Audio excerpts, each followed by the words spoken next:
민주당의 경선 지역구 23곳 가운데 서울 셋, 경기 셋, 인천 2곳입니다. 자, 관심 있게 좀 볼 곳, 수도권이기 때문에 총선 분위기에 전체적으로 영향을 줄 것 같은데 이종훈 평론가 어떻게 보십니까? 네. 그러니까 우선 조금 전에 말씀하신 그 연장선에서 제가 저도 함께 지적하지 않을 수 없는 것은 경선 지역이 너무 적어요. 예, 그러니까 대부분 워낙은 이제 원칙은 다 경선이다라고 뭐 밝히고 있잖아요. 그러면 경선 지역 대거 다 늘려야 돼요. 단수나 전략공천은 최소화하는 게 맞는데 지금 양당 모두 그렇게 안 가고 있다. 그게 좀 우려되는 지점이고.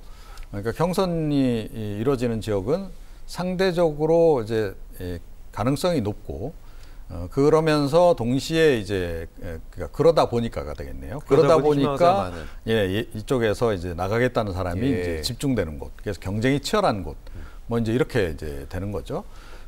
그런데 사실은 이제 관전 포인트는 뭐가 되냐면 이런 지역들이 최근에 보면 이제 기존에 그 비명계들이 하던 지역에 이른바 자객들이 나가 있는 곳들이 또 의외로 많아요. 친명 출신의 자객. 예. 그래서 이제 그 현역 비명계 대체로 이제 뭐 그 선수가 높은 그런 의원들이 지금 수도권에도 많이 있잖아요, 그죠? 그런데 보면 이제 그 친명계들이 집중적으로 어떤 데는 뭐 한 곳에 한 명이 아니고 여러 명이 이렇게 친명이 이렇게 가서 경쟁하고 이런 경우도 있거든요. 자, 이게 이제 어떤 식으로 교통 정리가 돼 갈지가 사실은 굉장한 관전 포인트가 아닌가. 그러니까 비명계들 그야말로 현역들 대거 이렇게 다 물리고 결과적으로는 이제 친명계들이 들어갈지 그 자리를 꿰찰지 그 여부가 사실은 최대 관심사다. 이렇게 좀 생각을 합니다. 예, 그런 가운데 임혁백 공관위원장이 이런 얘기를 했습니다. 소위 윤석열 검찰 정권 탄생의 원인 제공자 책임 있는 자세를 보여달라. 이 얘기는 문재인 정권 인사를 이야기하는 듯한 발언. 임종석 전 실장은 대선 패배와 윤 정권 탄생 책임이 문재인 정부에 있다는 인식 동의하지 않는다. 자, 이종훈 평론가님, 어떻게 보면 공관위원장이 좀 압박을 하는 듯한 모양새인데 어떻게 보세요? 공관위원장까지 이렇게 나선 것은 상당히 유감스럽다. 이렇게 생각을 해요. 그러니까 공정해야 되는 거 아닙니까? 그렇죠. 그리고 이미 당내 민주당 혁신행동 같은 이제 굉장히 강경파 쪽에서 먼저 이 문제 제기를 하고 나왔잖아요. 윤석열 정권 탄생에 책임이 있는 문재인 전 정권 시절의 그 핵심 인사들 사실 뭐 이제 임종석, 노영민, 뭐 추미애 전 장관 뭐 이런 분들 얘기하는 거 아니겠어요? 나올 생각하지 마라. 계속 그 얘기를 해왔다는 거예요. 자, 그러면 뭐 그런 정도 하면 되는 거지. 공관위원장까지 나서가지고 굳이 이 얘기를 할 필요가 있느냐 하는 거죠. 공관위원장은 좀 사실은 좀 건조하게 표현하는 게 더 낫지 않습니까? 자기는 굉장히 공정하게 하고 원칙을 지키고.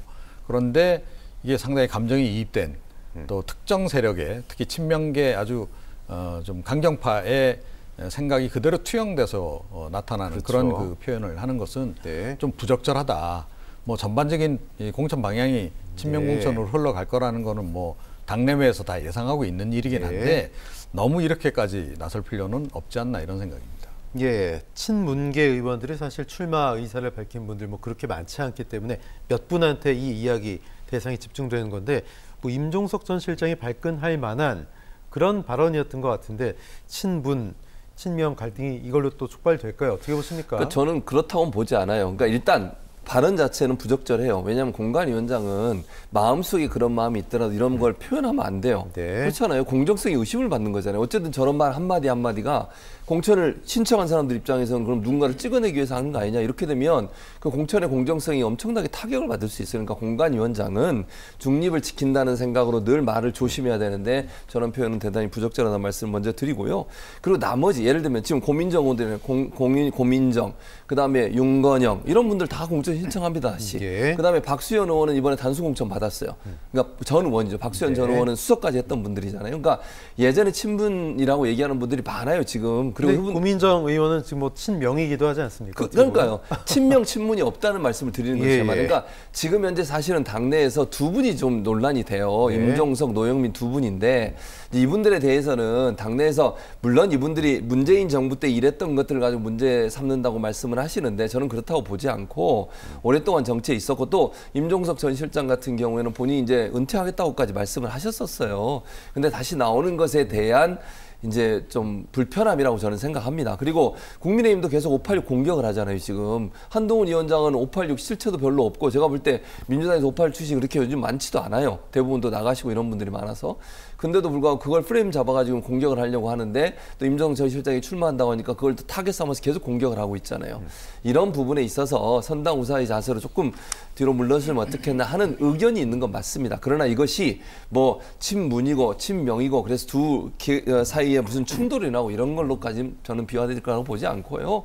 정확히 얘기하면 이 두 분, 이거 임종석 그다음에 노영민 두 분에 대해서 당내에 이제 여론이 약간 부정적이 있다는 것은 사실이기 때문에 그 부분에 대해서 말씀을 하신 걸로 저는 이해를 하는데, 물론 이명백 위원장은 절대 누구를 지칭해서 얘기했다고 얘기하지 않더라고요.